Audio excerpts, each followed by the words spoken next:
Evolutionary psychology and the post-truth fallacy. Official documents can be dismissed, forensic evidence is held to be suspect. Even photographs and videos can be faked and circulated. There is no floor to stand on, no basis for certainty. Reflecting on the United Kingdom's Brexit referendum and the Trump presidential campaign in the United States, columnist Amulya Gopalakrishnan expresses deep concern for what has been labeled the post-truth era and compares it to having no floor to stand on. Albeit floorless and amid daily doses of apparent fresh buffoonery such as anti-vaccine and anti-mask movements during an unprecedented global pandemic, I argue that the notion that we live in a post-truth era is, at its core, fallacious. This might seem like a radical statement, but my premise is really quite simple. Using evolutionary psychology as a lens to examine what seems like humanity's collective descent into madness, the concept of a post-truth era is easily problematized. Post-truth relies on the assumption that modern society once shared an objective reality, from which it has now departed. Evolutionary psychology, however, suggests that such an era of shared objective reality never existed. A massive surge in the frequency at which post-truth appeared among major publications in 2016 earned the term the Oxford Dictionary's Word of the Year title. Awarding this title, Oxford Dictionaries defined post-truth as relating to or denoting circumstances in which objective facts are less influential in shaping public opinion and appeals to emotion and personal belief. However, while discussing post-truth, postmodernism and alternative facts, Colin White found that a unified and generally accepted distinction between truth and post-truth does not yet exist. Therefore, as I wade through the muddy waters of opinions and scholarship on post-truth, allow me to clarify some of my own assumptions and points of departure. First, my reference to a post-truth era does not encompass trends in deliberate falsehoods or the so-called fake news phenomenon. Secondly, I am also not adopting a constructivist approach and asserting that what the average person considers to be objective facts are simply a compilation of human-made constructions.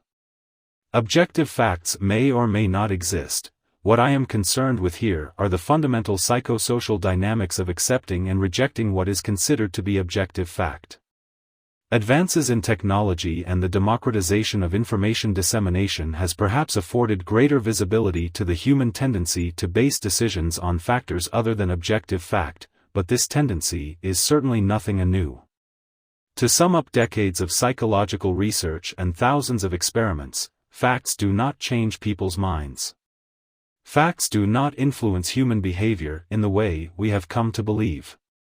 This is because, from an evolutionary psychology perspective, the purpose of our ability to reason is not to process objective independent logic, but has developed as an adaptive function to enforce the hypersociability that has ensured humanity's survival and ascent to the top of the food chain.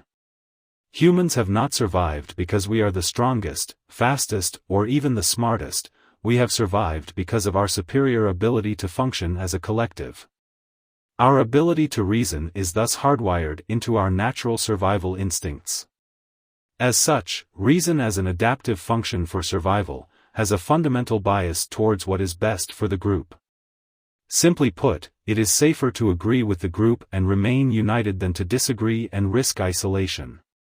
A natural propensity for agreeing with the group in order to ensure survival is arguably no more evident than in the current political landscape of the United States, where reasonable-seeming people are behaving extremely irrationally. Some anecdotal evidence of this can be seen in the following video. Warning: strong language. Reason as an adaptive psychological function to ensure group survival is of course much more complex for a single opinion piece to do it justice. One could, however, unpack some related mechanisms of human cognition to better understand why when people reason they do not always arrive at the same logical conclusion. For example, processing information that we perceive to confirm existing beliefs causes a dopamine spike in the brain, resulting in an experience of pleasure. This dopamine response also results in the formation of habits, or in this case cementing existing beliefs. Conversely, being confronted with information perceived to directly challenge existing beliefs triggers an aggressive self-preservation response, as it requires a massive amount of psychological energy to unlearn established cognitive schemas. These natural responses to preserve existing beliefs is clearly evident from the preceding illustrative video. So where does this leave humanity? Do we abandon all logical thought because our biological evolution has not been able to keep up with changes in our social environment? Not at all. However, if we ever hope to see a world where people are not endlessly fighting over the same issues over and over again, we need to reconsider how we reason.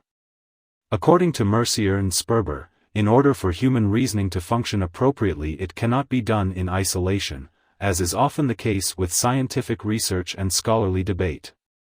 In order for someone to adopt the outcome of a particular reasoning process, they need to be part of the reasoning process. Mercier and Sperber explain the human ability to reason as a discursive process.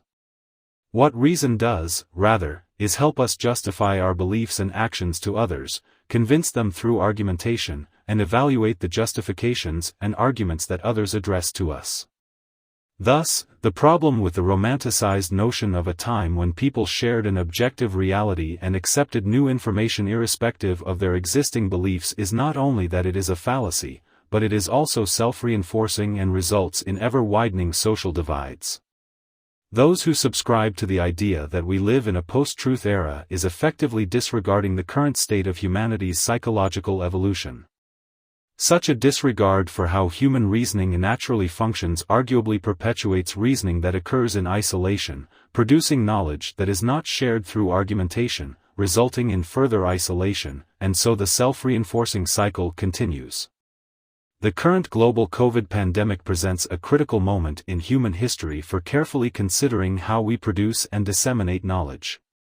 Rampant mistrust of the scientific community, concerns regarding corporate control of the media, and public officials condoning wild conspiracy theories should be scaring us all into being less judgmental and more empathetic towards those who do not share our beliefs. Labeling humanity's collective cynicism as post-truth does nothing to promote unity. Without unity, the same debates about abortion, climate change, vaccination, and a myriad of social issues will continue ad infinitum. Prolonged debate delays action. Delayed action brings devastation.